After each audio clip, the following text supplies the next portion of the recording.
All right. Oh, bless it. I'm so excited right now. Okay, little story. Sorry, just deal with it. Okay, I've been sitting over there. There's a microphone within 10 feet of me, and I haven't been able to say shit for like 45 minutes. That's like torture for me, okay? So I had a dear friend. His name was Daryl. He used to do hair here in town. I don't know if you ever met him. He passed away quite a few years ago. But when Daryl was excited about something, he was excited about something. And he would come in whatever room you were in, and he would bend over, and he would say, oh, my God, y'all, I'm so excited right now. It's exactly how he said, oh, my God, y'all, I'm so excited right now. Yoo-hoo is 99 cents at the hot spot. 90% of the time, that is why Daryl was excited. He was a lover of Yoo-hoo. He really, really was. God rest his soul. He was one of the funniest people I've ever known. But I am like Daryl excited right now because we will be bringing to the stage Corr. Yes, where are you, friend? It's like staring into an LED sun up here. There he is. I don't understand. There it is. Okay, so I'll concede that this is the second arson-related Chapel Hill story I've told here, but I'd like to remind y'all that I was not the cause of that fire in that other story. Because this valuable educational experience left me with a humble respect for fire, as it did for my little brother Perrin. We were small but strong for 9 and 6, dragging our overfilled household garbage across the projects on a cardboard skid and working like mules because we didn't believe in making 2 trips. The dumpster was massive and open topped, so we had to climb it with our load balanced on our shoulders and necks, garbage juice dribbling all down us to fight it up over the wall. But as we were climbing down, we spotted a shiny, fresh book of matches smiling up at us from the sunny blacktop.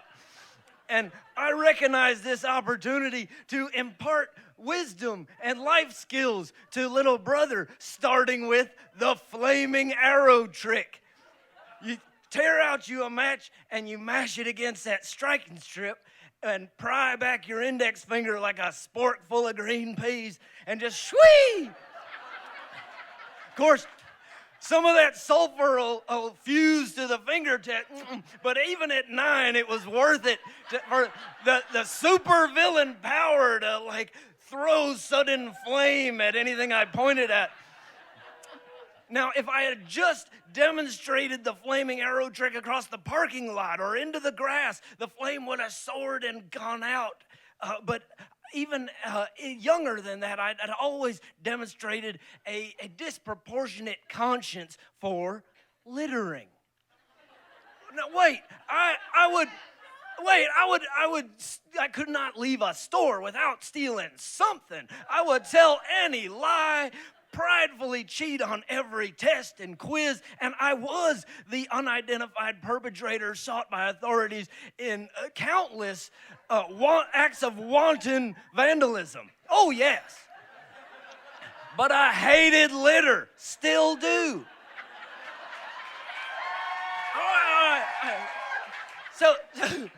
So I directed my flaming arrow trick high arc sparkling over the side of the dumpster and into what I knew to be juicy match extinguishing garbage.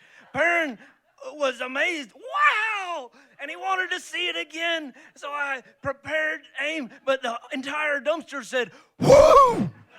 And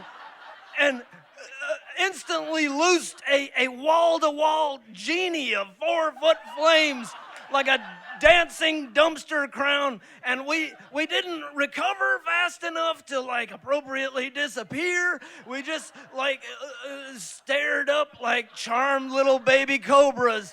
Our tiny brains couldn't register the really big new reality. But right across the narrow lot, there were some young ladies lounging on their steps, and they called over, y'all, what's going on? I think this dumpster is on fire. And,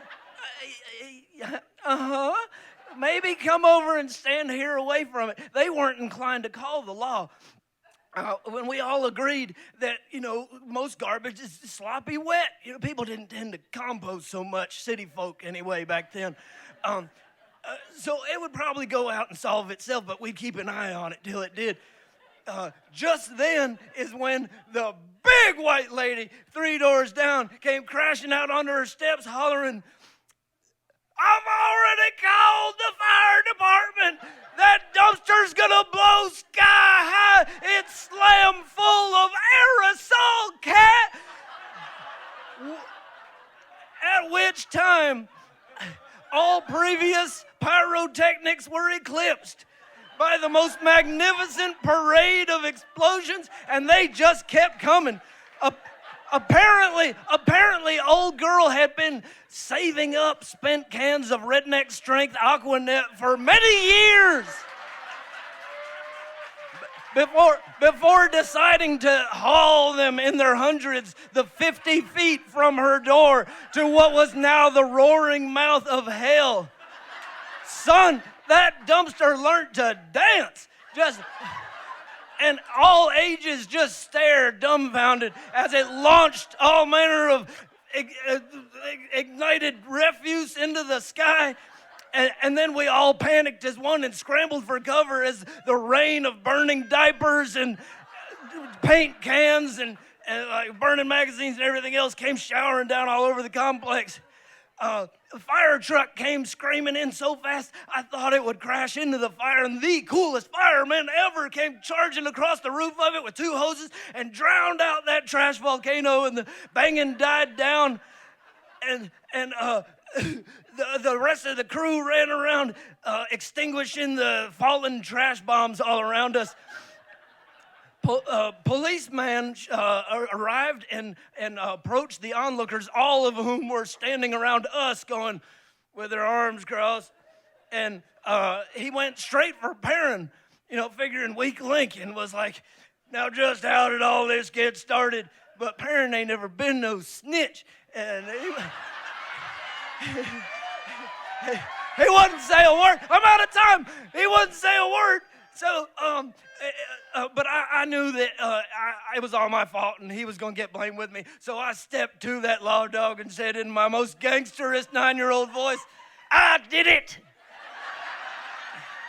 And he interrogated me without legal representation and took down my confession and made me demonstrate the flaming arrow trick and took my matches and explained that this arson record would follow me for the rest of my days, and one more would definitely mean juvie for sure. But he could see that I'd learned my lesson that day and I'd taken my education to heart, and he'd also, having met our mother, could see that I wasn't going to be shorted on ass whoopings. So he made me clean up all the mess and put it into the charred, blistered, misshapen dumpster that was like shooting out fountains of fire hose water from all different cracks.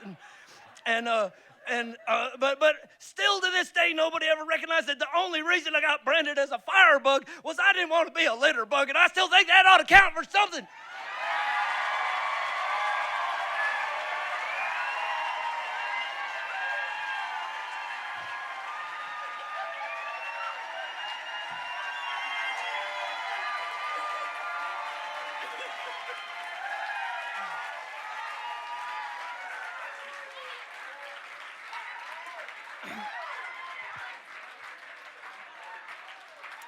So now you see why I was so yoo-hoo excited. Wow, Corr, please never change. Never change. It's like watching, I have a 9-year-old and 11-year-old, and my 9-year-old tells stories the exact same way, just, without the potential threat of juvie. So do we have any Northerners in the audience? Okay, well, I need to explain some things for you in Corr's story, because I know that there was probably some confusion about what a spork is, okay? Yeah, that's a Southern thing. It's plastic from tip to toe, yeah. It's a little fork and a spoon. They had some sex, and that's how we got the spork. Now, here in the South, as Corr said, we mash things. We do not press them. We do not push them. we mesh them. Okay, so that's how you know that the story was told. It was set in the South. Law dog, this would be a police officer. Okay, all right. Ass whooping, okay? Yeah, without the G, that would be a spanking, all right? For anyone in Massachusetts. And then if none of that clued you in that happened in the South, the 1,000 gallons of Aquanet could have been a clue. All right. So, ladies and gentlemen, let's get some scores for Corrs. All right. Saved by the Bell. What do we have?